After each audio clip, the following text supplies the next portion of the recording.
ये है channel 91 plus network और आप देख रहे हैं न्यूज 91। न्यूज 91, आवाज हम सबकी। नमस्कार, मैं हूं माधुरी। आप देख रहे हैं न्यूज 91 राजस्थान। न्यूज 91 के टी टाइम बुलेटिन में आपका स्वागत है। प्रदेश और संभाग की ताजा तरीन खबरों से जुड़ने के लिए आज ही हमारे चैनल को सब्सक्राइब कर लें और बेल आइकन को जरूर दबाएं। चलिए खबरों का सिलसिला शुरू करने से पहले नजर डालते हैं अब तक की टॉप हेडलाइंस पर। हेडलाइन के प्रायोजक हैं जनार्दन राय नागर विद्यापीठ, नेक से ए ग्रेड प्राप्त डीम्ड यूनिवर्सिटी। उदयपुर के मेडिकल कॉलेज में शिक्षकों ने लेटरल एंट्री आदेश का किया विरोध। आदेश निरस्त करने के लिए जिला कलेक्टर को सौंपा ज्ञापन।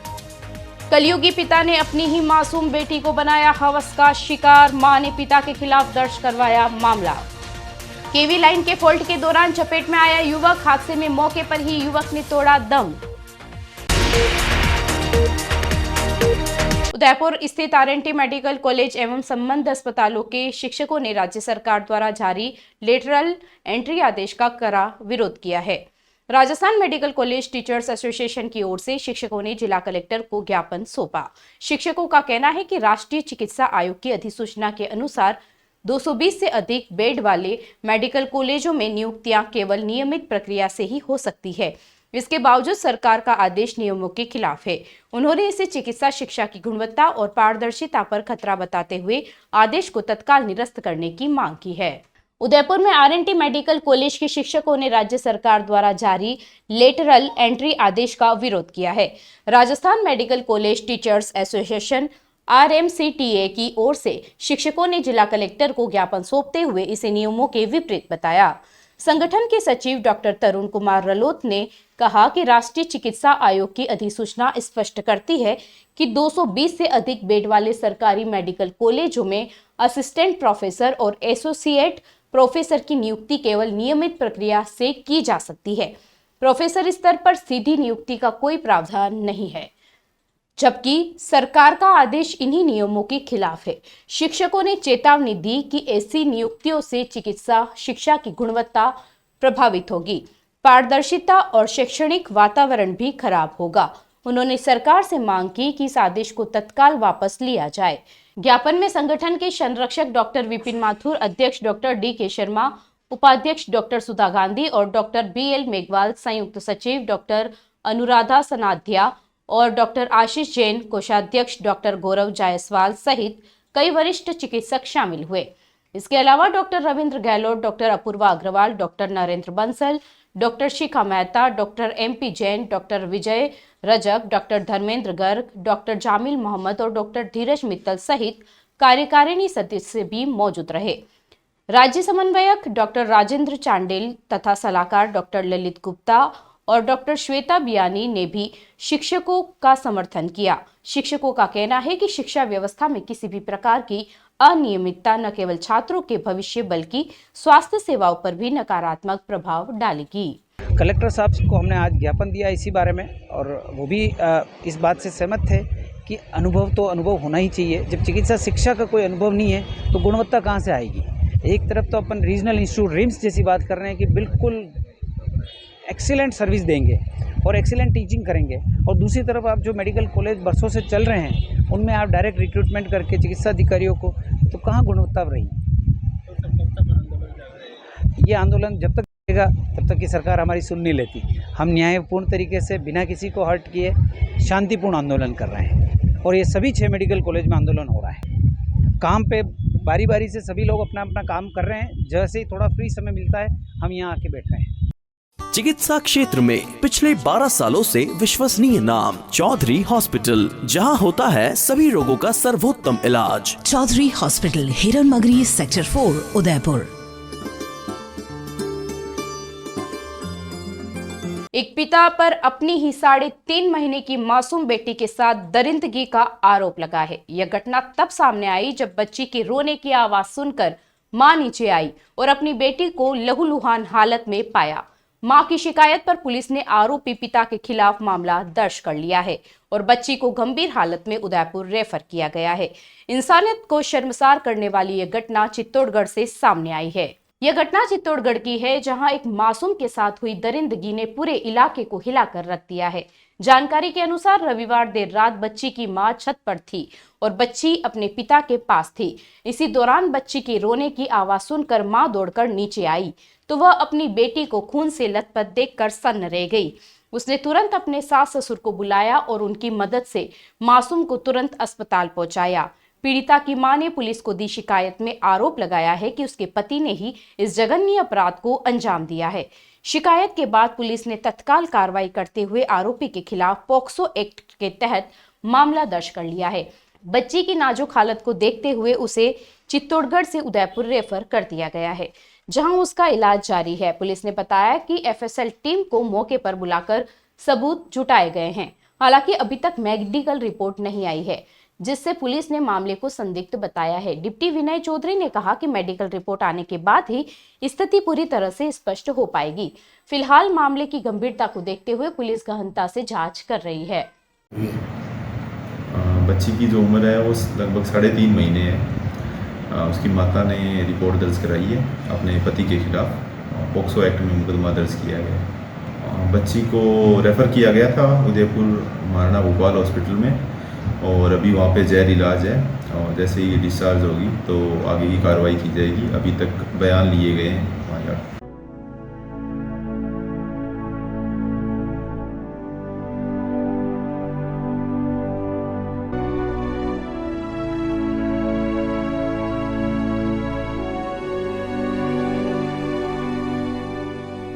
उदयपुर जिले के घोगुंदा से एक दर्दनाक घटना सामने आई है, जहां 33 केवी लाइन से जुड़े फॉल्ट के दौरान करंट की चपेट में आने से एक अज्ञात युवक की मौके पर ही मौत हो गई।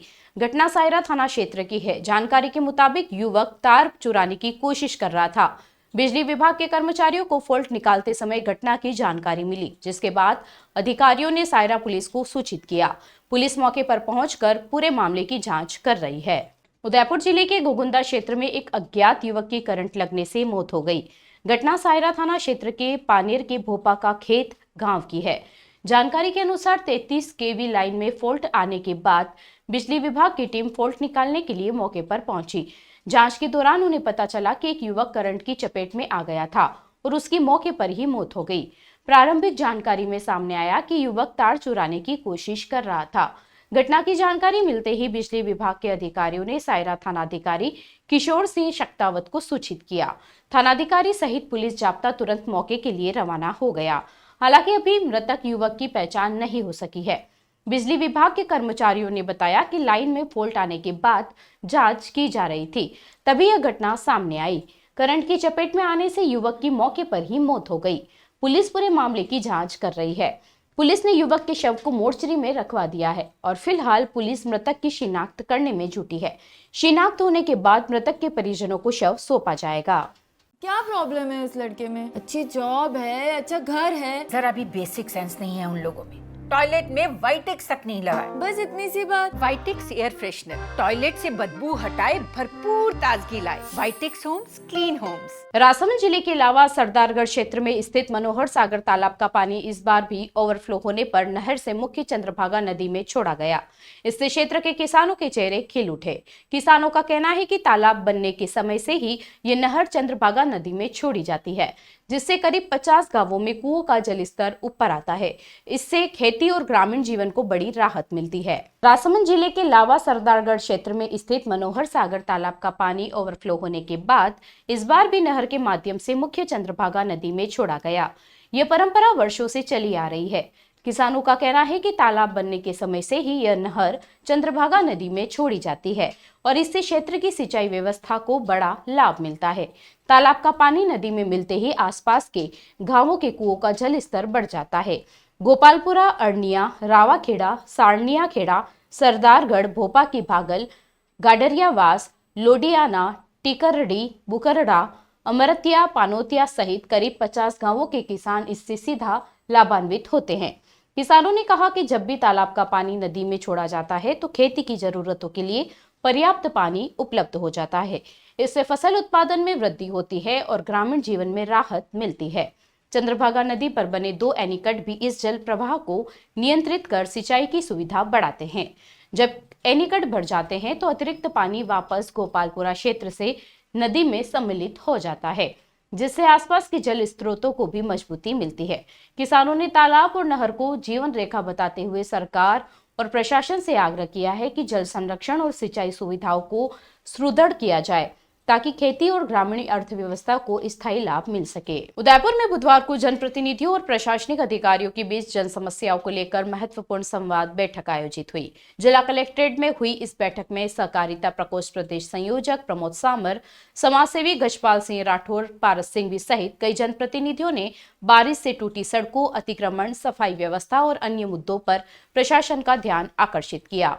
जिला कलेक्टर नमित मेहता ने सभी समस्याओं को गंभीरता से लेकर 15 अक्टूबर तक क्षतिग्रस्त सड़कों की मरम्मत कराने का आश्वासन दिया। उदयपुर में जन समस्याओं को लेकर बुधवार को जनप्रतिनिधियों और प्रशासनिक अधिकारियों के बीच संवाद बैठक आयोजित की गई।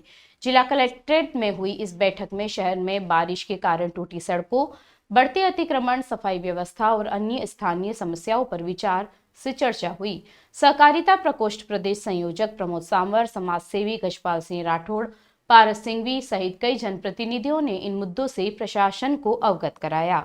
बैठक की अध्यक्षता करते हुए जिला कलेक्टर नमित मेहता ने कहा कि जन समस्याओं को गंभीरता से लिया जाएगा और उन्हें प्राथमिकता के आधार पर सुलझाया जाएगा। उन्होंने निर्देश दिया कि अतिवृष्टि से क्षतिग्रस्त हुई सड़कों की मरम्मत के लिए अभियान चलाया जाए और 15 अक्टूबर तक शहर की सड़कें नई सूरत में नजर आए। बैठक में पानी, बिजली, यूडीए और नगर निगम के अधिकारी भी शामिल रहे।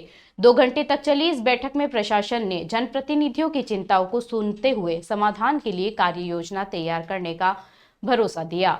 जिला कलेक्टर ने अधिकारियों को निर्देश दिए कि शहर की सफाई व्यवस्था को बेहतर बनाया जाए और अतिक्रमण हटाने की प्रक्रिया तेज की जाए। साथ ही पानी और बिजली से जुड़ी समस्याओं को भी प्राथमिकता के आधार पर सुलझाया जाए। नाथद्वारा के बिच्छू मंगरी क्षेत्र में एक 7 से 8 फीट लंबा अजगर पीपल के पेड़ पर दिखने से पूरे इलाके में दहशत फैल गई। स्थानीय लोगों ने तुरंत वन्य जीव प्रेमी प्रेमचंद को इसकी सूचना दी। प्रेमचंद अपनी टीम के साथ मौके पर पहुंचे और कठिन परिस्थितियों में अजगर को सुरक्षित पकड़ लिया। इसके बाद अजगर को एक बैग में डालकर उसके प्राकृतिक आवास में छोड़ दिया गया। राजसमंद के नाथद्वारा के बिच्छू मंगरी क्षेत्र में उस समय हड़कंप मच गया जब एक विशाल अजगर पीपल के पेड़ पर देखा गया। इसकी लंबाई करीब 7 से 8 फीट बताई जा रही थी, जिससे पूरे इलाके में दहशत फैल गई। स्थानीय लोगों ने तुरंत वन्य जीव प्रेमी प्रेमचंद्र को इसकी सूचना दी, जो मौके पर अपनी टीम के साथ पहुंचे।